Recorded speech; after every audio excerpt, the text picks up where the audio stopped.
You? Richard stammered. Who are you, really? His youthful face flickered, rippling like water. For a second, Richard saw the old wrinkled wizard beneath.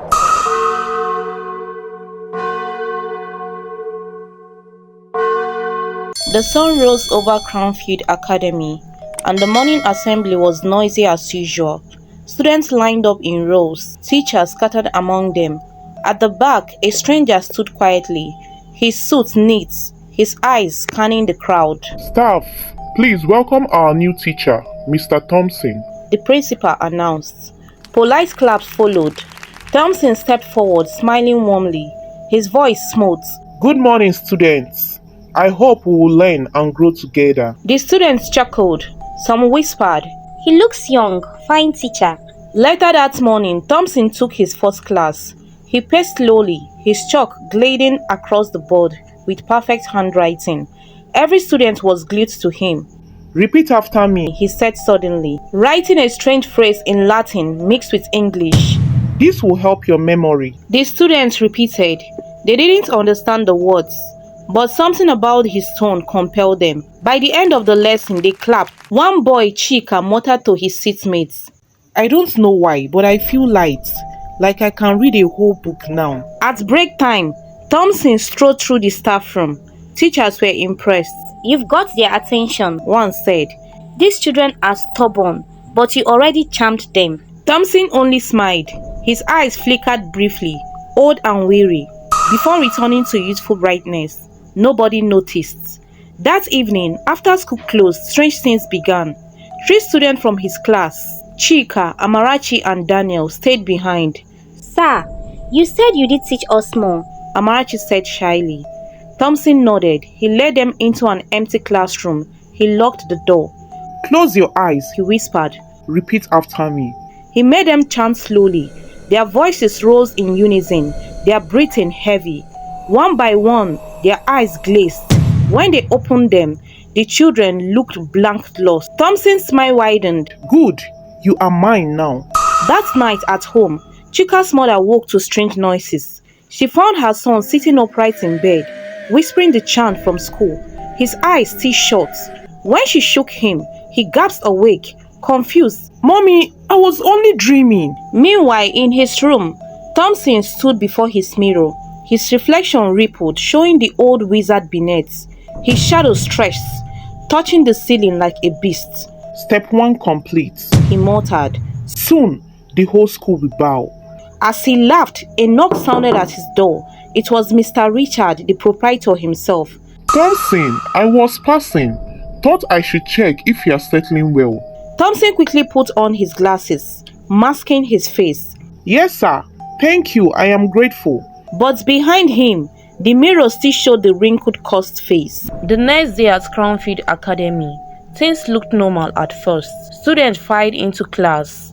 Teachers marked registers, and the principal made his morning announcement. But in Thompson's class, something unusual happened. Open your notes, he said with a smile. Today we'll practice memory exercises again. He wrote a phrase on the board, half English, half strange symbols. Repeat.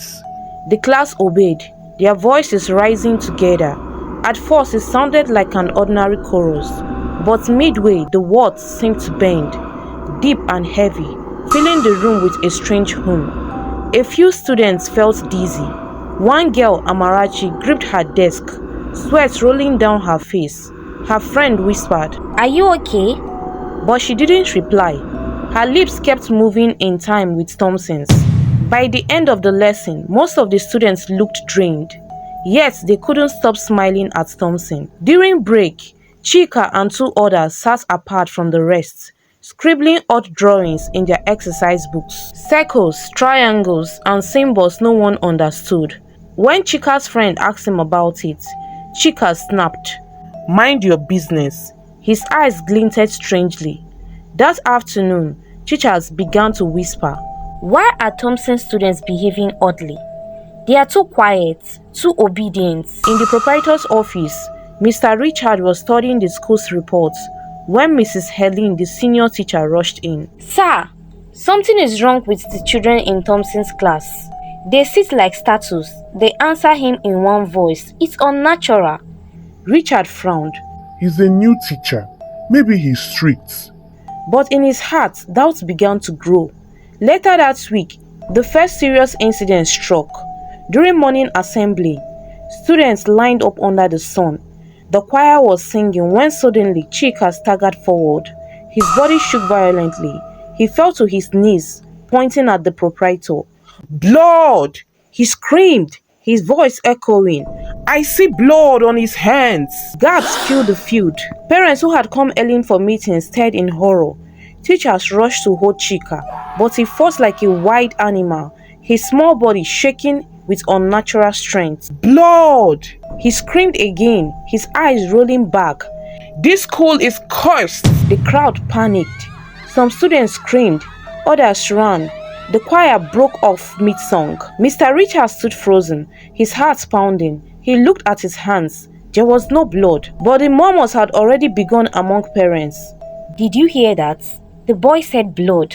What's going on in this school? At the edge of the assembly ground, Thompson stood calmly, a faint smile hidden on his lips. His glasses glinted in the sun, masking the satisfaction in his eyes. The assembly incident spread like wildfire. By midday, parents were at the school gates demanding answers. Why would a child say such a thing? One mother cried. Is the proprietor hiding something? Another asked. Mr. Richard stood before them, sweating. Please, calm down.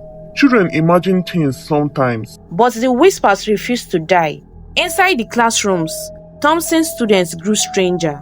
During lessons, they sometimes stared blankly at the wall, their pens scratching symbols instead of notes. One afternoon, a mathematics teacher shouted in frustration. What nonsense is this? Why are you drawing circles instead of solving equations? The entire group looked up in unison. We are preparing. They sat together, voices flat. The teacher froze, her chalk slipping from her hand. She hurried out and went straight to the staff room. Something is wrong with those children, no?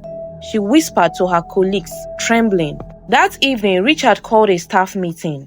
The teachers gathered, worried, their voices low. We cannot deny it, Mrs. Helen said firmly. All the children in Thompson's class are changing. They whisper strange words. They obey only him. This is not normal teaching. Some staff nodded, others hesitated. Thompson sat at the corner, calm and polite, sipping water as though nothing concerned him. Richard cleared his throat. Mr. Thompson, what method are you using? Why are your students behaving like this? Thompson smiled faintly. It's discipline, sir. For once, students are serious in class. Should that be a problem? The room fell silent. His voice was calm, but something in his eyes made Mrs. Helen shiver. The next day, things grew worse. During lunch break, students gathered behind the hall. A teacher passing by froze. They were sitting in a circle, humming a low chant. In the center was Chika, his eyes closed, muttering. When the teacher shouted, "What is this nonsense?" the children turned to him with blank faces. Then, in one voice, they said, "Leave us alone." Fear gripped him. He ran to call for help, but by the time others arrived, the students were scattered, pretending to eat. That night, Richard could not sleep. He walked around his compound, praying under his breath. Then, near the fence, he heard a faint whisper. Blood, blood, blood. He turned quickly, nobody was there. In his small room, Thompson sat before his mirror. He removed his glasses, and his youthful mouth flickered. His face aged briefly, his eyes glowing red. He raised a small notebook filled with the names of his students. One by one, he traced them with his finger. "Soon, Richard," he whispered. "they will all rise against you. Your school will be finished." Suddenly, his reflection in the mirror leaned forward, but his real body did not move. The wrinkled face in the glass grinned and said, "Faster! The time is near." Tension at Crownfield Academy grew worse each day. Parents threatened to withdraw their children. Teachers whispered in corners. But the strangest change was in Chika. Once bright and obedient, now he barely spoke. His mother came to the school crying. My son wakes in the night and mutters strange words. He doesn't answer me anymore. Mr. Richard's heart grew heavy. For weeks, he had ignored his suspicions, but the signs were too strong. One evening, after staff had left, he made a decision. He would search Thompson's quarters himself. He waited until dark, then walked across the compound quietly. The security man had dozed off by the gates. Richard slipped past and headed for the teacher's lodge. Thompson's room was locked, but Richard had spare keys. His hand trembled as he opened the door. Inside, the room looked ordinary at first. Books stacked neatly, shirts folded, shoes lined up, but a strange smell lingered, a mix of candle wax and blood. Richard's eyes scanned the room until he noticed the wardrobe slightly ajar. Slowly, he pulled it up. Inside was not clothing, it was a shrine. Candles, some still dripping red wax, a bowl of blood thick with clothes, and a notebook filled with the names of students, each name written carefully, some crossed out in red ink. Richard staggered back, his chest pounding. His eyes fell on the paper pinned to the wall. A crude drawing of the school building with the word "fall" scrawled across it. His hand shook as he reached to pull it down, but before he could touch it, the room grew cold. The candles flared to life on their own. Shadows lengthened, twisting across the wall. A voice behind him said, "You shouldn't have come here." Richard spun around. It was Thompson. He hadn't entered through the door. He was simply there, standing in the center of the room. His glasses glinted, but his smile was gone. "You? Richard stammered. Who are you really?" Thompson's voice cracked between youth and age. "You don't remember? Years ago, you stood in your crusade and mocked me. You said light had swallowed darkness, but darkness never dies. It waits." His youthful face flickered, rippling like water. For a second, Richard saw the old wrinkled wizard beneath. Richard stepped back, whispering a prayer, but his legs trembled. Thompson laughed quietly. Ha ha ha ha! Pray harder, old man.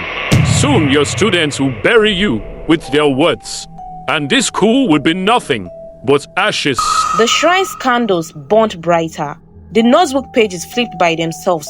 One page tore free and floated toward Richard, slapping against his chest. He grabbed it with shaking hands.